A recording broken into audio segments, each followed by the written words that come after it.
Welcome to Divorce Diaries Show podcast. I'm Michelle Trina, the creator, the host of Divorce Diaries. I'm trying to get my pillows out of the way. Hi guys. So I usually don't script my podcast. I'm moving the pillow out of the way, the YouTube. But today I have a little bit of a couple of things I wrote out. I want to show you that this is if you're tuning in on YouTube, that I put like this little blanket on just to look older. Uh, this is like it's not a snuggie, but it's a wrap that you put around yourself. Okay, so it's like an old school shawl, but it's a blanket. Oh, this is sexy, isn't it? I smell of Bengay, Bustelo, and I'm wearing a shawl. All right. So anyway, welcome to Divorce Diaries Show. Lots has been going on. I finally submitted the Amazon special with my producer David Voxmelon and director Danny Reyes. We submitted it to Amazon. Fingers crossed, everything comes through. I am excited and nervous. I am performing in Philadelphia Valentine's Day. It's an event. It's not a Divorce Diary show, but I'm headlining a Jewish singles radio event called My Funny Valentine. Very excited. Maybe I will find a hot, Jewish, funny, sexy, sweet, smart, spiritual guy, or not Jewish, whatever comes in. Maybe I'll connect with somebody there, because like I said on my last episode, my emotional intimacy vat is empty. No, it's fine. I don't even know what I want anymore. I'm lost. Still lost 7 years post-divorce. Speaking of 7 years post-divorce, if you caught the Tamron Hall show, I was on it. I was on it what's today? I was on it on Monday.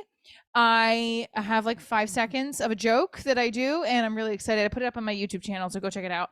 Tamron Hall, thank you guys for having me. It wasn't like it was huge, but it made me feel good. So maybe they'll put me on as a writer. Yeah, right. I don't know. I should think positively. I also my daughter, I told you guys the last episode, my daughter won the bars first place. We're working towards our next competition. The hustle and the grind of the mommy daughter duo is full blown. We are still looking for an investor for season 1 Divorce Diaries. So if you know somebody who really loves my content, let's have a meeting. All right. So what I want to discuss about today is, how do I let go of these old patterns, these old bad habits, right? That kind of got me into the place where I was in a bad marriage, I've been in a relationship that wasn't fulfilling, that gets me into these weird relationships, quote unquote, because I haven't really been in a relationship with a guy in a while. How do I get off of this? How do I get away from this? I think with the last guy, I worked better at like leaving the situation before it got to the point where I was really gonna get hurt. But now I feel like I'm just feeling empty inside, physically and emotionally, really craving some kind of intimate connection with somebody. Well, I'm sure a lot of us are, right? Even those who are in relationships, maybe they're not getting it from their partner, which was why I got divorced. And no shade to my ex-husband. It just, for both of us, it was not working. I don't have, like I said, I don't really have a scripted format, but I did write some thoughts out for the show, because I want to be mindful of a few things, that not everyone that crosses into my life wants to be on my platform. And I understand that, but I do share a piece, and like some people don't want me, like, I really haven't met that many people who have said to me, hey, don't put this on your show, but I have met some. And I know that people that enter my life that don't listen to my podcast, they don't know, you know what I mean? So it's like, whatever, they don't listen to it. But at the same time, I do have to be mindful of that, because the dream is to get bigger and better and have everybody tuning in. So I do want to be more just thinking of that in that lens and what that looks like. But if somebody enters my life and they have impacted it in some way, even if it's for a day, I want to share that, because that's what this Divorce Diaries is, right? Sharing the journey and it being funny. And sometimes even the funny parts can be a little hard, right? I create from my pain, and in turn make it funny on purpose, because laughter does help me personally heal and feel good inside. Yeah, there have been men that have come into my path that piss me the fuck off, and like Taylor Swift, I ream them out a new asshole on stage. I don't know if I ream them out a new asshole. I did that with the producer for sure. I definitely think I roasted the shit out of him. This is not the producer character is not my actual producer. He is a labeled producer in Hollywood, aka he looks like a swollen golem, and he goes like he has like 5 different names. Anyway, and one of the names is um Mommy's boy. No, it's not really that funny, but he's a mama's boy. But whatever. What is a mommy's boy, by the way? Someone's attached to their mother's nipple still at fucking 40. How old is he? 45. Um. Okay.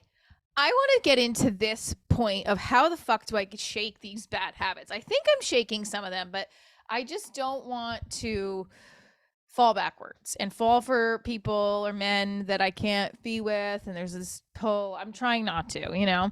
Um, I okay, how do I say this? So recently I started talking to an old friend. Um and I'm there's part of me that's really happy about it, but then there's another part that's like, but this is it. This is just having a conversation. So there's nothing to get excited about. I am happy to have, conversed with the person. It does make me feel a little bit lighter. But at the end of the day, I can't have a friendship with them because there's still feelings there. So I'm trying to navigate how to bring someone in my life in the future without spilling all of the tea of that relationship or potential relationship in so that person's not like scared, I guess, or feeling guarded. But at the same time, I think that the person that I am going to be with is going to end up just embracing all of it. I think that's actually why I was really upset with that producer guy from California who was like, everything I was doing was like we both connected on because he was in entertainment too, and kind of was like, be an open book. It's so cool that you're so self-expressed. But then at the opposite end of the spectrum, he told me to create from my material, and then in turn got mad about my material because I asked him, I said, do you mind if I create from this? He's like, absolutely not.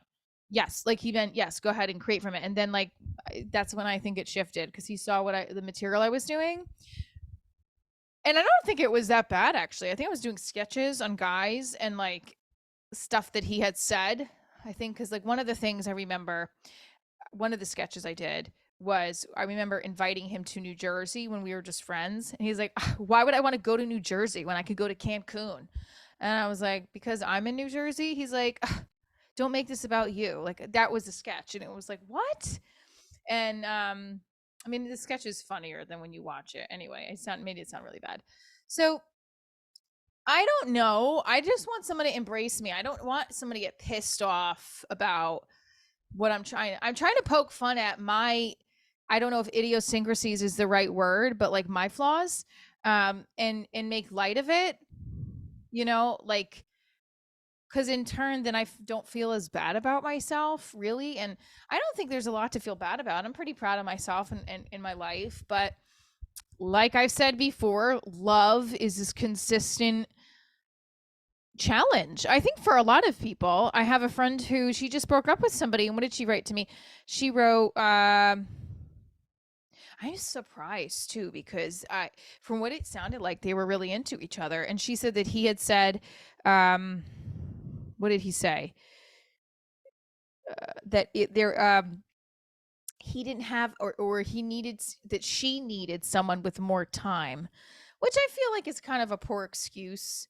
I mean, again, I'm very hard on like men and their excuses, and I am the first person to admit, be like, oh, I can't give you what you need. Oh, shut the fuck up. You'll never be able to give us what we need. Trust me, because your dicks don't vibrate and you cannot give birth.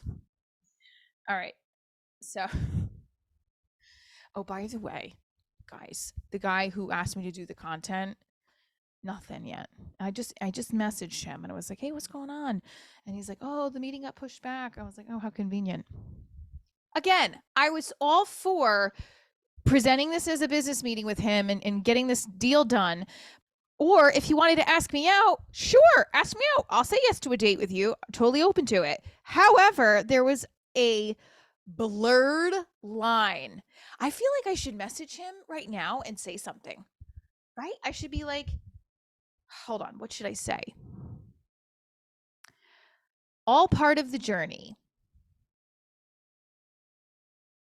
Sugar mama. He's jeez.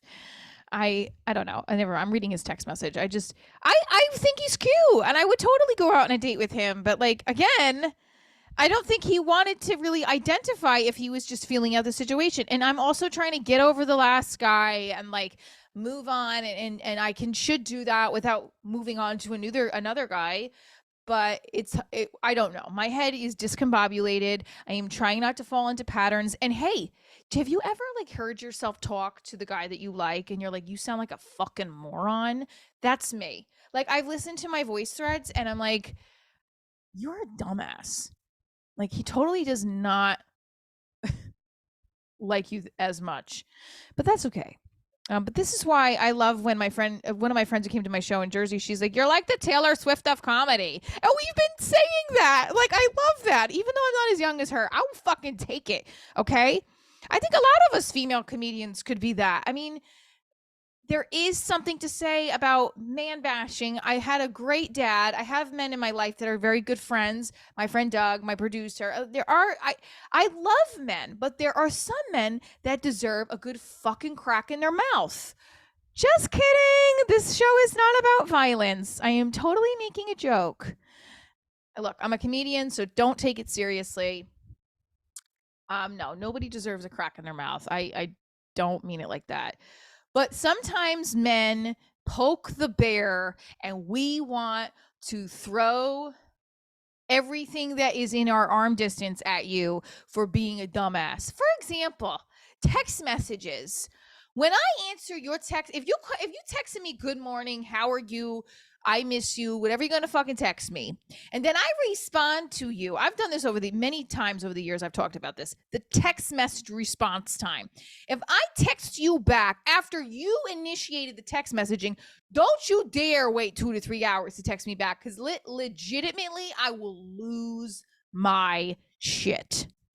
And I have lost my shit on a couple years ago with who was it, with the guy, one of the cops I dated, not the cop I do in the show, another guy. He was just the worst at that, and I'd be like, why the fuck did you text me in the first place? He's like, you need to calm down. No, you need to take your fat ugly ass fingers and move them to the H, to the I, to the by. That spells hib. All right. No, it really does still irk me. And I do it too to people that I don't want to talk to, which is not okay. So that's why I try to at least respond to those people that do message me that I'm like, I don't fucking know what to say. And I at least respond. But if I initiate a conversation with somebody, I don't then take 5 hours to answer back. Although some of my good friends would be like, bitch, you forget. It's probably just with the men that I have feelings for. Let's be real. So here's the deal.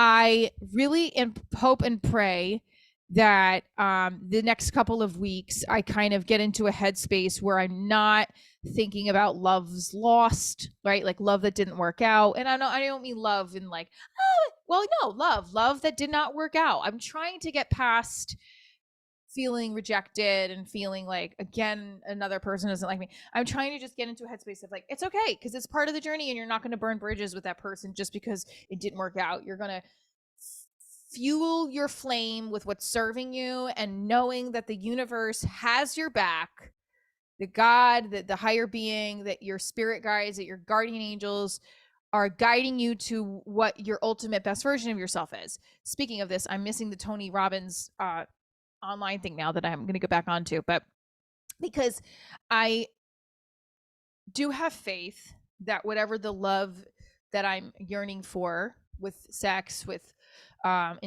intimacy really is out there for me. It's just not really the right time, which is sucky because I really, really need to be touched. Okay.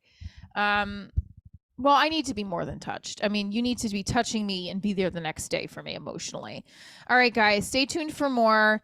Who is filling your vat? How are they filling your vat? Is it your work? Is it your personal life? Is it a little bit of both?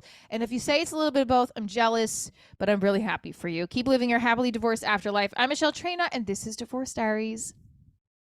Oh, subscribe to everything. Buy a ticket to an upcoming show. New shows are being added. We have Cuyahoga Falls up for May, Florida in March, and Divorce Diaries in Arizona and San Diego coming back at you soon.